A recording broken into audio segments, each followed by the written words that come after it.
UP ATS ने 2 आतंकियों को अरेस्ट किया है जो कि पाकिस्तानी खुफिया एजेंसी आईएसआई और वहां गैंगस्टर के इशारे पर भारत में टारगेट किलिंग का प्लान बना रहे थे। इन आतंकियों में एक का नाम तुषार चौहान था जो कि धर्म परिवर्तन करके हिजबुल्ला अली खान बन गया। उसका ब्रेन वॉश कर उसे कट्टरपंथी बना दिया गया और उसे दहशत फैलाने के लिए रेडी किया गया।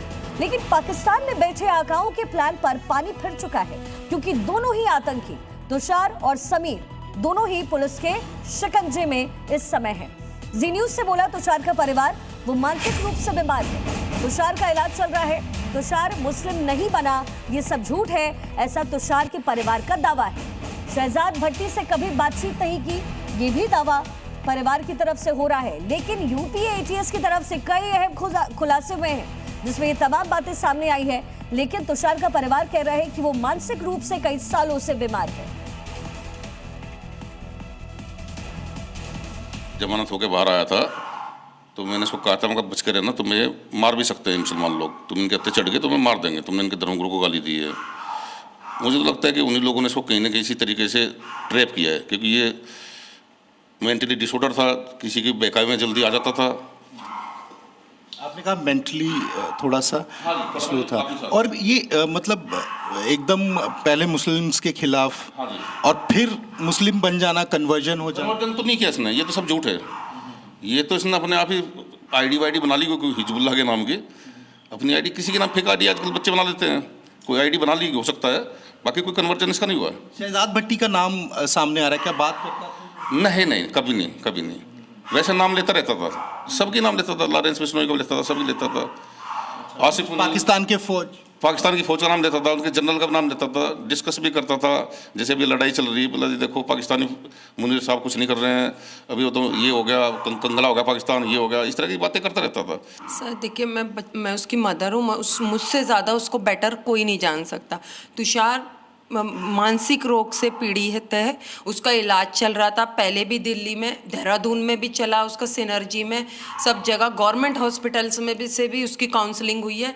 और तुषार कंडक्ट डिसऑर्डर का पेशेंट है। और जो मेरठ में ही आके दूसरी घटना है, जो 6-7 महीने पहले उसने मुसलमानों को गालियाँ दी थी, उनके जो भी है गुरु है, धर्म गुरु है, जो भी है, उनको गालियाँ दी थी और उसको ऊपर केस हुआ था, ठीक है, उसको पुलिस ले गई थी। तो मुझे भी यही लगता है कि तुषार को किसी तरीके से सोशल मीडिया पे ट्रैप करके और उसको फंसाया गया है, क्योंकि तुषार एक ऐसा बच्चा था कि कंडक्ट डिसऑर्डर का पेशेंट जो होता है वो ऐसा होता है कि वो है ना, अपनी इमेज जो भी चीज़ देखेगा वो उसमें ही अपने आप को इमेजिन करने लगता है कि मैं ये हूँ, मैं वो हूँ। और हो सकता है उन लोगों ने उसको भड़का दिया हो या कुछ बोल दिया हो या उसको फंसा दिया हो। वहीं नोएडा से अरेस्ट आतंकियों पर बड़ी खबर मिल रही है। पाकिस्तान गैंगस्टर शहजाद भट्टी से इनका था कनेक्शन, आबिद जट से भी ये दोनों ही संपर्क में थे। काम के पहले 50,000 रुपए देने की बात भी कही गई। काम के बाद 2,50,000 रुपए का लालच इन दोनों शख्स को दिया गया। इंस्टाग्राम के जरिए शहजाद भट्टी से दोनों मिले। आतंकियों को शहजाद वॉइस कॉलिंग किया करता था, ये बड़ी जानकारी इस समय मिल रही है। बड़ी जानकारी नोएडा से अरेस्ट आतंकियों पर, ये बड़ी जानकारी है। 2 आतंकी जिन्हें अरेस्ट किया गया है, कुछ बड़ा करने की प्लानिंग कर रहे थे। पाकिस्तान गैंगस्टर शहजाद भट्टी से कनेक्शन था। राजू राज मेरे सहयोगी समय बागपत से हमारे साथ कनेक्टेड है।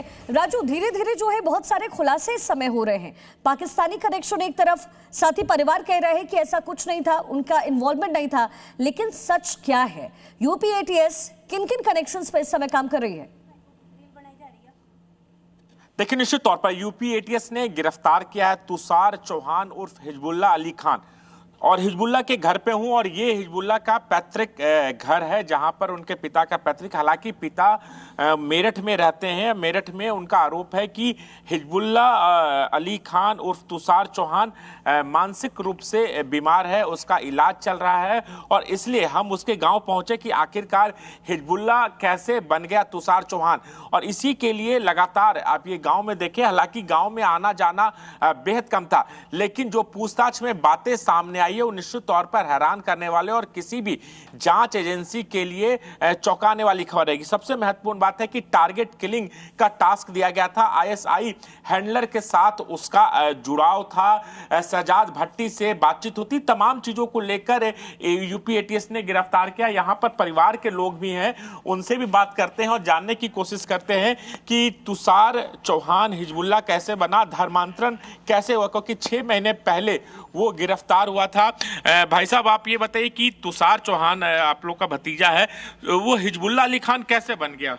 जी हमें कहाँ पता, जिस बात का पता कैसे हो गया, यहाँ रहता नहीं, आना जाना नहीं कुछ।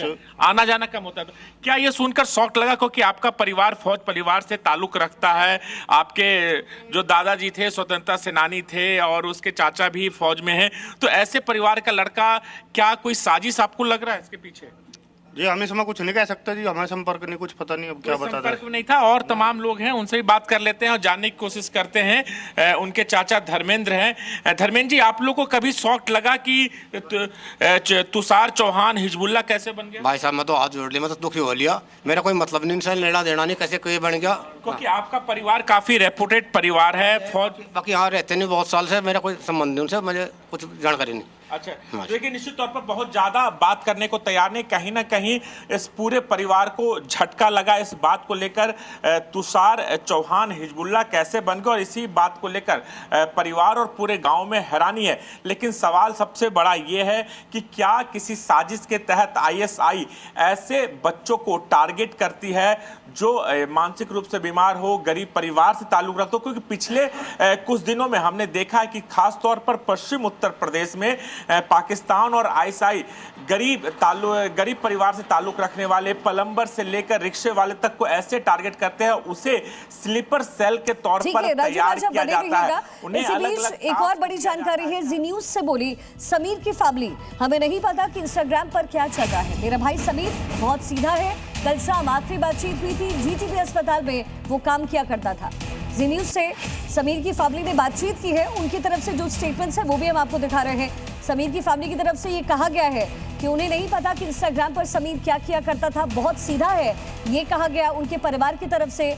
आखिरी बात कल देर शाम हुई है, ये भी कन्फेस किया, जीटीबी अस्पताल में समीर काम करता था। हमें तो ये नहीं मालूम क्या वो स्टाफ है, क्या चला रहा, हम कुपड़ आदमी है। तो यहाँ से शाम को 6:30 पे फ़ोन आया कि हाँ समीर ने कहा कि हम कोई पार्सल करा है लड़की से, उस अपनी बहन से। तो उसने कही कि नहीं हमने कुछ नहीं करा, कि पार्सल आया है, उसकी पेमेंट भी हुई है। वो बोला कि कुछ नहीं करा, लड़की ने कही। फिर उसने कही कि ला कपड़े दे देखते हैं, उन्होंने कही पेमेंट भी हुआ है। जब वो यहाँ से गया, जाने के बाद बाहर चला गया, 5 मिनट बाद उसका स्विच ऑफ हो गया फ़ोन का, कोई पता नहीं, रात भर ऐसे ही परेशान रहे। मेरा भाई तो बहुत सीधा था, हमें तो कुछ भी नहीं पता, हमें तो बस पुलिस का पता है कि बस पुलिस होती है, एटीएस ये जो भी था, हमें तो कुछ नहीं पता। हमें तो कल सब सर्च करा था मैंने, अब मुझे सब चीज़ की नॉलेज हो गई, मुझे नहीं पता था। बस उसने 6:30 बजे 6:21 पे मेरे पास उसकी कॉल आई, ऊपर था वो, उसने बोला सानिया तूने कुछ ऑर्डर करा है? मैंने कहा नहीं मैंने कुछ ऑर्डर नहीं करा। कह रहा देख ले, याद कर ले, उसकी पेमेंट हुई है ना, मैं पेटीएम चलाती, मैं अब 18 साल की हुई हूँ, मेरे पास कुछ भी नहीं है, और उसका भी पेटीएम मम्मी यूज़ करती है, वो यूज़ नहीं करता। मेरा भाई तो बहुत सीधा था, आप किसी से भी पूछ लो, बस वो घर से काम से घर जाता था, पता नहीं उसके साथ क्या काम करता है। वो जीटीबी हॉस्पिटल में जॉब करता है एनओ की। और आईएसआई का दहशत वाला वो कौन सा प्लान था जो फेल हो गया है, दरअसल हुआ क्या वो अब आपको बताते हैं। नोएडा से 2 आतंकी हो गए हैं गिरफ्तार, और ये एक्शन यूपी एटीएस की तरफ से लिया गया है। पहला नाम है तुषार उर्फ हिजबुल्लाह जो कि मेरठ का रहने वाला है, दूसरा नाम है समीर खान जो दिल्ली का रहने वाला है। पाकिस्तानी गैंगस्टर से दोनों का संपर्क बताया जा रहा है, और ये गैंगस्टर है शहजाद भट्टी और आबिद जट। आईएसआई का प्लान था कि मेजर हामिद, मेजर इकबाल और मेजर अनवर ये मिलकर के एक प्लान रच रहे थे, और प्लान था स्लीपर सेल को एक्टिव करना, स्लीपर सेल को बनाना, भारतीय युवा को टारगेट किया जा रहा था, युवाओं को कट्टरपंथी बनाना इनका मकसद था। उत्तर प्रदेश के जो हाई प्रोफाइल लोग हैं उनको टारगेट किया जाना इनका मकसद था, क्योंकि इनके द्वारा रेकी भी की गई है।